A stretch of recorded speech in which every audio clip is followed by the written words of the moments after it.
Well, for the next 30 minutes, Daniel Sunjata is our guest, and he's a prominent 9/11 truther. Very gentlemanly, intelligent, great soul, old soul, as they say. And that's the best way of describing him. And he came out to the demonstration when I got arrested a few years ago, right before 9/11, protesting the cover-up of the fact that that was an inside job there at Fox Studios. And he is also in the New World Order film that came out on IFC. He was caught on tape there with us when I was being arrested. And, of course, he's the star of Rescue Me, a lot of other movies and TV shows. He had a lot of courage to go public and risk his whole Hollywood/TV career doing what he did, just like Charlie Sheen and others did. And then even to fight to even have the show cover the topic. And I think they did it in a pretty fair fashion. Obviously, it couldn't just be our side, for it to be mainstream TV. But I'm just so proud of what he's done, and he's a great asset to humanity and liberty. On top of that, it's great to have him on now. We set him up like a couple days ago before this horrible guy went in and shot this poor security guard, supposedly. It looks like a black op to me, at this Holocaust Memorial Museum. Perfect timing when we're trying to audit the Fed for that to happen. And now they're trying to demonize Ron Paul. They're trying to demonize 9/11 truthers, saying this guy was a hero to him with no proof. Glenn Beck just says that. So we'll talk about it all in the next 30 minutes. Daniel Sunjata, it's great to have you here with us. Oh, as always, Alex, it's great to be with you. Thank you so much for having me, man. Thanks for spending time. We got a few minutes before the break and a long segment coming up, but first off, tell me about Rescue Me. You really couldn't come on the air when that was all building up. You wanted to just, let that those programs air. It got a lot of international attention. You made some great points in the Rescue Me. We're going to play a clip of that coming up. But tell me about the process of getting that on the TV show and behind the scenes, and then what happened on air. Well, the process was just, talking about it a lot on set. I think that eventually, although Peter, Dennis, FX, Sony, I don't think that any of them are signing on to the, to my perspective necessarily, but I think that they saw that there was some dramatic mileage that could be gotten out of it.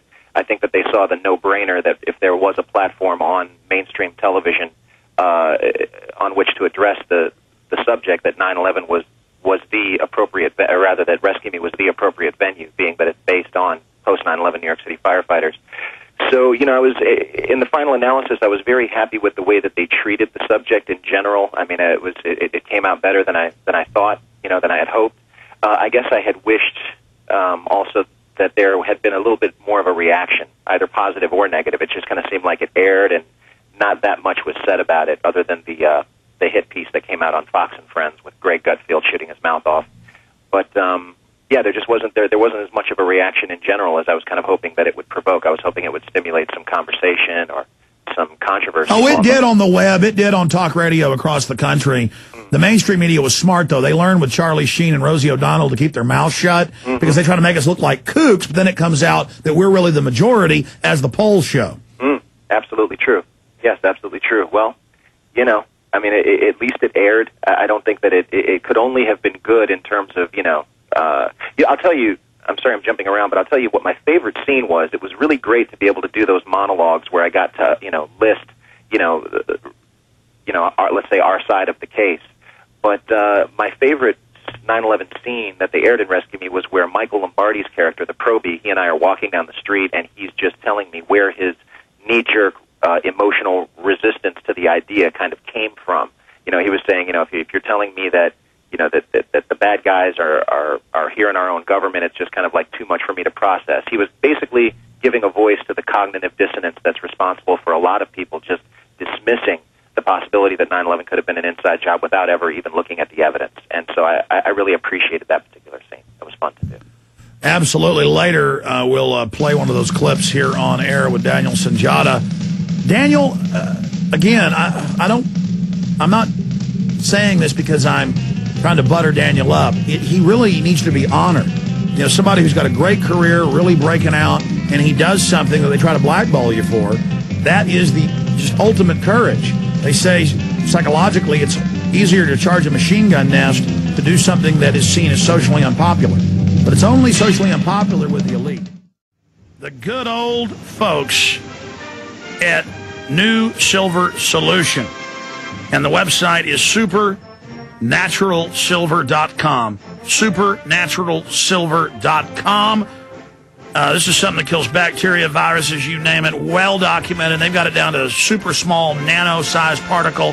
Supernaturalsilver.com. Check them out at Infowars.com. We get too reliant on YouTube. That's why we have PrisonPlanet.tv, and it's all streamed in higher quality there, but that's just my videos. We have the video of Dennis Leary, some 9/11 truthers that heard Daniel and others talking about the upcoming episodes. They come up and ask him politely. He goes, how do you know that? Who are you? Who are you with? That has them thrown out. We can't play it. YouTube is down. Not my videos. YouTube itself has been having trouble the last few days, and it's completely down right now. That is the videos. But if they come up in the next 30 minutes, we'll play a clip of that, and we'll play some clips of Daniel Sunjata on the show Rescue Me. Daniel, I don't want to stir up stuff with you and Dennis Leary. You're a classy guy, and you're going back for another season with him. But, I'm glad that he was still part of the show, even though it had the 9/11 truth stuff in it. But I'm surprised watching this response from him, very aggressive, to nice people just asking questions at a book signing, that he was even part of something that brought up 9/11 truth. Yeah, I don't know. Dennis gets approached by a lot of people, and I think that I'm sure he's well aware of the controversial nature of the subject matter, so to speak, that it was going to provoke probably anticipating that it would provoke an emotional response from both sides of the fence. And maybe he just was wary of being ambushed. He might not have known with cameras on you and somebody's asking you a question if he was being confronted or if he was just asking to, being tacitly asked for his opinion. He might have thought it was TMZ or something. You never know. You never know what went through his mind. Again, I can only give Dennis, credit, and Peter Tolan credit, and FX credit for allowing the subject matter on the show and for treating it with a relative amount of fairness. I don't think at the end of it that Franco, my character, was left wearing a dunce cap. I think that they just kind of, they showed all the different emotional responses from the guys in the house to Sheila, the character named Sheila, who expresses her, dissatisfaction with my opinion, claiming that Franco is turning her husband's death into a hobby. But in general, I think they just kind of let the audience decide for themselves, and that's laudable. Well, it certainly is. For those that haven't seen the show Rescue Me, break down what was discussed in that episode. Well, it was a subplot that stretched over about 5 episodes. Yeah. And the way it started was a French journalist comes to the firehouse, and she wants to interview the guys about their experiences on 9/11 and their feelings about the day. And so, in a series of vignettes with her interviewing each of us individually. When she gets to my character, of course, I launch into this 2-minute monologue about how 9/11 was an inside job and the reasons why. And then over the course of subsequent episodes, you see the responses from different characters in the firehouse. Some of them are violent. I almost get into a physical confrontation with one character, Michael Lombardi's character, the probie, in the firehouse kitchen. And then we have kind of a reconciliation scene later on where he explains to me why he felt the way he felt. So, they just allowed a lot of different perspectives to be communicated. It would have been nice to have one character on the show be like, yeah, I agree with Franco. But, again, just the fact that they allowed me. Yeah, let me say it's a distortion, but again, even allowing it on, though, and allowing one view is better than most, so I'm not trying to just attack here. But I've been to New York, and many of the firefighters know it's an inside job. They come up and thank us, shake our hands. In fact, I want to ask you about that. But then there's all the videos of firefighters going, it was like it was a foundry, lava flowing, things were melting. The police saying, get back, they're going to blow up Building 7. So can you speak to that? You live in New York, you know these people, you're around firefighters, you're the star of a show about firefighters. What percentage would you say of them will tell you, oh, yeah, Daniel, I agree with you?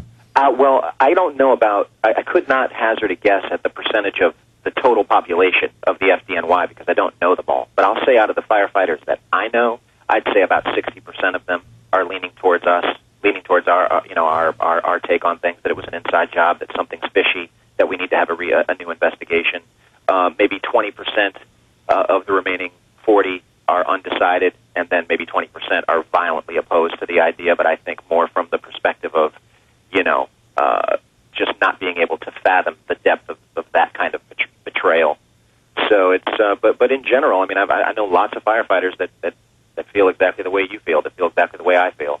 So I don't really know what to say about that, but Well, that's when talking to Bill Doyle 3 years ago, he said about half or more of the families believe it's an inside job, and then he does. He lost his son, Joey. Mm-hmm. I've since talked to some of those groups 3 years later. They say, oh, it's basically 80% of us now. And but the media keeps this distortion going. The families don't like 9/11 truth. The families are upset with us when conservatively more than half agree with us. Right, right. I mean, you only have to look at it, at a couple documentaries or do a couple searches on YouTube when it's working, and you can see the dissatisfaction of the families who were attending the 9/11 Commission hearings. I mean, how many times were they interrupted by the victims' family members themselves, screaming and yelling in anger and frustration because their questions were not only not being answered, but were being completely sidestepped.